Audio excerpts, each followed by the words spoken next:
Hi everyone.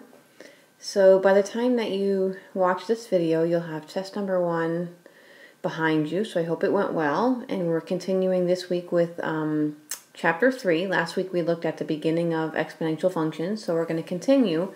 This whole activity is based on half-lives. A lot of things, medication, caffeine, things like that you put in your body, a lot of times have a half-life, which is how it kind of metabolizes and works through your body, and eventually the amount in your body is so minimal that we say it's kind of zero. So this kind of goes through how long it takes for that to happen. So most of this is talking about exponential functions. Instead of a growth factor, we're having a decay factor of 1/2. So this first situation is talking about taking medicine and how your body is eliminating it until there's none left in your body. Okay, so what fraction of the dose is left in your body after 1 day? So what this is saying is that you have a full dose in your body when you first take it. Then each day after that, the amount left in your body is cut in half. Okay, so after 1 day, your body is going to have just 1/2 of the dose left.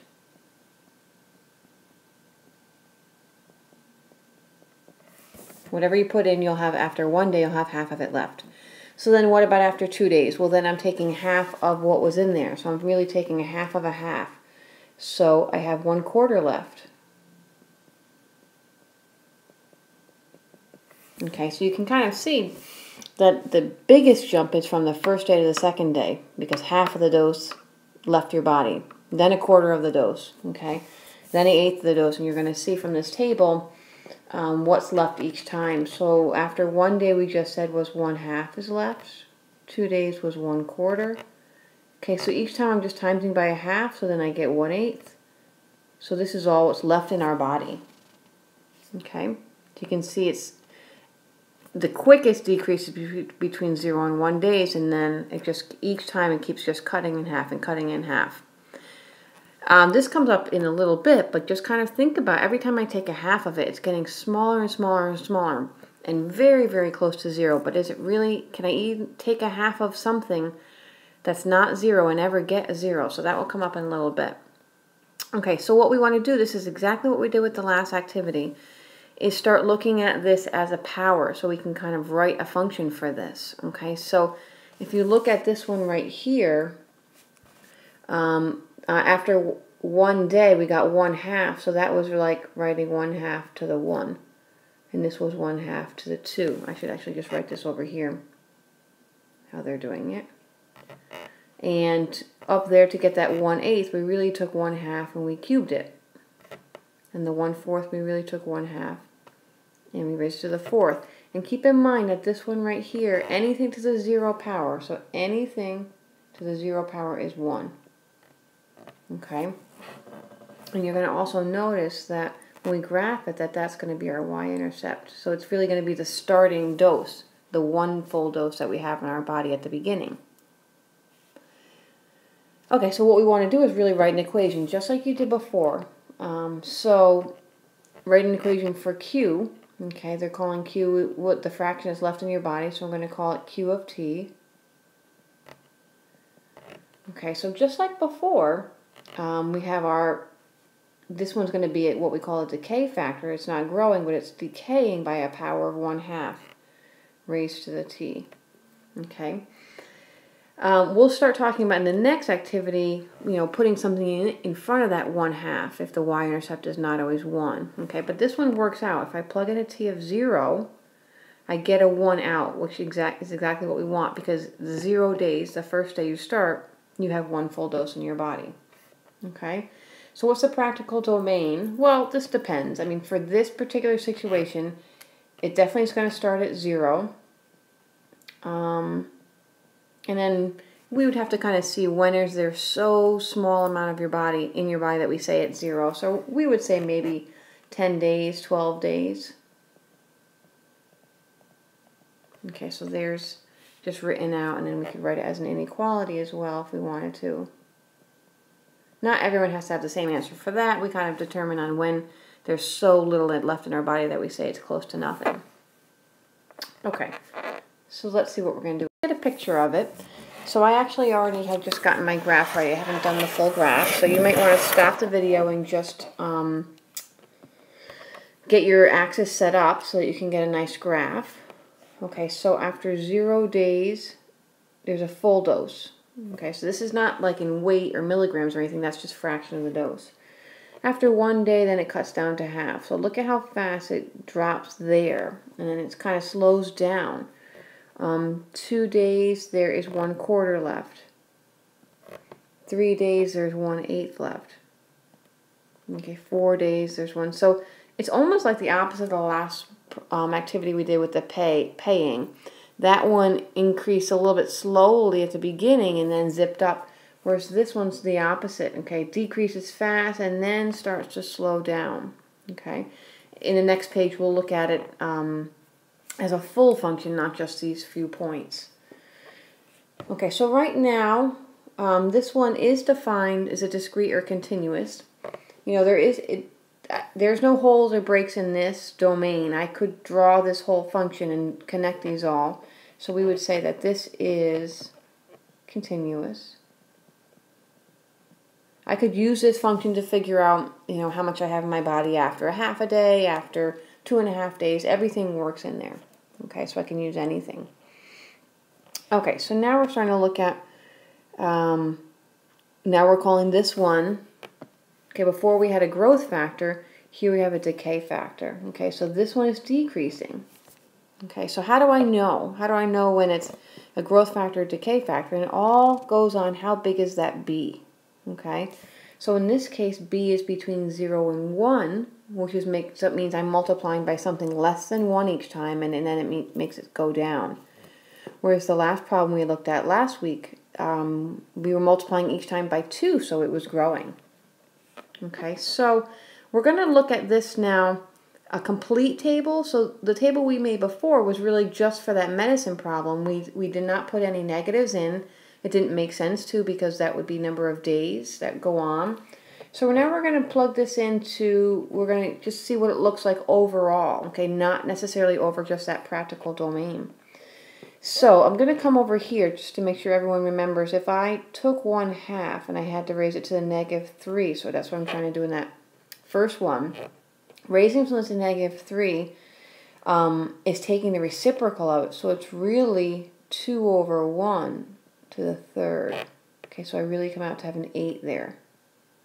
Okay, so obviously for this particular situation that we were working on, that didn't make sense. So 1/2 to the -2, likewise, I take the reciprocal, that takes care of the negative exponent, and I square it, and that gives me a 4. So 1/2 to the -1 is just the reciprocal, okay, and raised to the first power, so I don't need to do anything there. And then these values are the same ones that we got before. Okay, so you can have them in fraction or decimal. That's up to you. I'm just going to put them in fraction. I think they're actually easier to see. I'm timesing by 1/2, I'm timesing by 1/2, I'm timesing by 1/2, and I'm timesing by 1/2. So describe how you obtain the value for 6 if you already had that one. Well, so if I already had what happens when x equals 5, well, here I would just multiply by 1/2 again.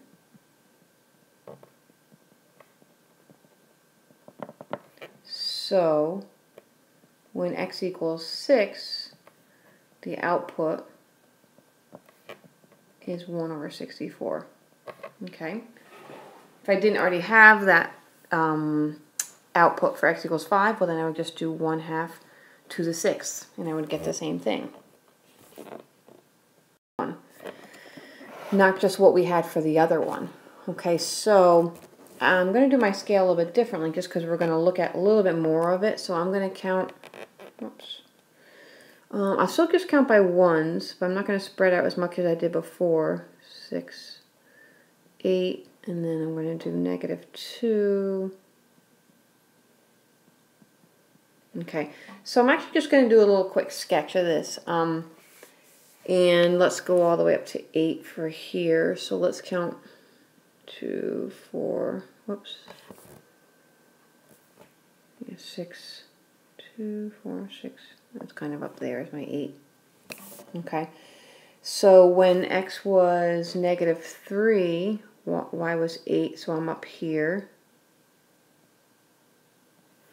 When x is -2, y was 4, right here. When x was -1, it was up at 2. And then here's my y-intercept, and then it's just going to keep going down from there. So let me just connect it and show you what's happening. Oops. It's hard to do with the stylus sometimes. Okay, so pretend that curve is going through those points. So the idea is, here's my y-intercept. Okay, it's coming down kind of fast, and then it's getting a little bit slower. It may look horizontal. It's never actually horizontal. Let me write that. Even if mine looks like it, it's never actually fully horizontal, because each time I'm taking a half. I'm taking a half of it. So it is getting slower and slower, and it's getting smaller and smaller. Okay, so for this one, what's my domain? Okay, so this is the full function. So this, my domain, would be everything.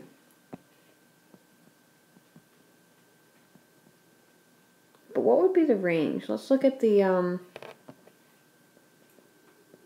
graph. So my range, if you can see, it's never quite getting to 0, okay? So we're going to say it's really anything above 0, so it's all positive numbers.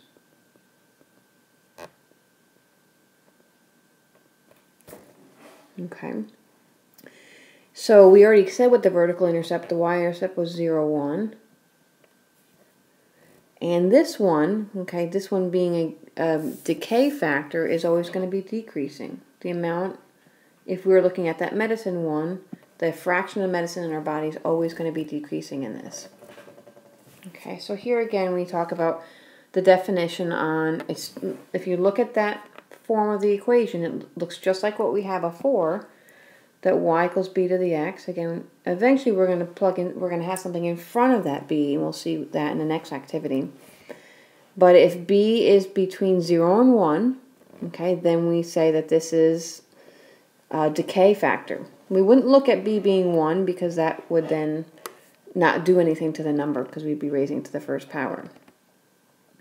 Okay, so for these next few examples they're giving us down here, they want us to identify the decay factor. Okay. So in the first one, g of x equals 2/7 to the x. Our decay factor is right here. Okay, so the decay factor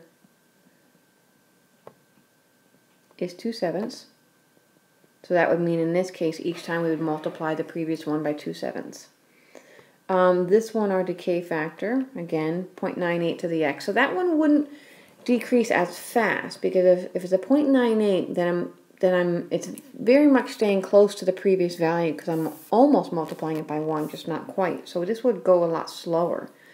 So that decay factor is the 0.98. Okay, h of x equals 1.8 to the x. So if I look at that one, if I multiply each previous number by 1.8, that's going to grow. Okay, so that's not a decay factor. This is a growth factor.